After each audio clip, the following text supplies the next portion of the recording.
Chapter 3. The joy in the thought that the school of suffering trains for eternity. We learn to know children best when we watch them play, and to know youth best when we hear them wish, what they might wish to be in the world, or desire from the world. For the act of choosing constitutes the earnestness of life. Even the foolish choice, which one can hardly help smiling at, is still earnestness, distressing earnestness. But wishing, like guessing, is a jest, and yet we learn to know the youth best by knowing his wish. That is, the choice is like reality, and in many ways also limited by reality. The circumstances of the choice are perhaps restricted. The one who chooses is possibly restricted within many closer categories of reality, restricted but also sustained by numerous considerations. In the wish, on the other hand, everything accommodates itself to the youth. The deceptiveness of the possible sounds absolute to him, but precisely thereby it lures him into betraying his inner self. In the wish, he is completely himself, and the wish is the exact expression of his inmost self. And that the youth thus betrays his inmost self in his wish is certainly an innocent matter. It may even prove profitable to him through helping him to learn to know himself and his immaturity. The danger is, lest at a later period, the wish concealed therein become a traitor to him. For the wish does him no harm if it is rightly made manifest, but through being concealed, it may easily become a traitor.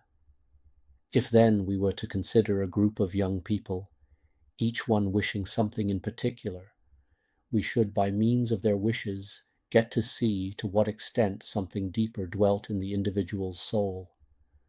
For there is no mirror so accurate as the wish, and while ordinarily a mirror sometimes flatters the one who looks into it, showing him otherwise than he actually is, we may say about the wish that by the aid of possibility, it flatteringly lures him to appear exactly as he is, tempts him to resemble himself absolutely. We shall not pursue this further, but merely assume that among these youths there would also be one who would say, "No, I do not wish for power or wealth or honor or happiness in love. The only thing I desire is conflict and dangers and hardships and sufferings. Only these inspire my soul." Thus would he speak, and we can always be certain that what an unspoiled youth says contains wisdom, if only we understand it a little differently from the way it was said. Hence there would be a youth who wished to suffer in the world. But I wonder if he still expressed what he wished quite accurately, for he evidently wished not merely to suffer, but to fight as well. That he had depth of soul we shall not deny. He did not wish to doze his life away in pleasure or to shine through the advantage which is acquired in sleep, or cowardly to sit in state in the effeminacy of favors. He wished to strive. He did not even wish to strive for the sake of honor or advantage or power, but he wished to strive for the sake of the conflict.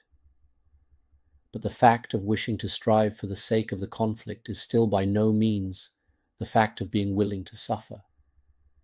Moreover, it is the opposite, but it is well to note, it is also the contradiction which resembles that most.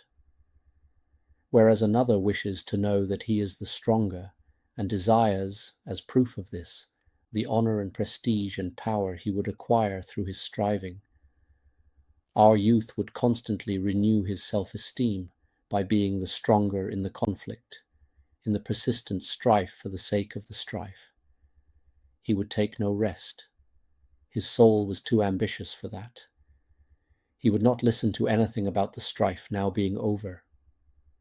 No, as the self-esteem of the bowstring longs only for one thing, to be tensed in the conflict, and is distressed by only one thing, by being loosed and left hanging limply, however many battles it has won. So he wished to live and die only in the conflict, and on the day of battle, first and last in the strain of exertion, in the vortex of battle.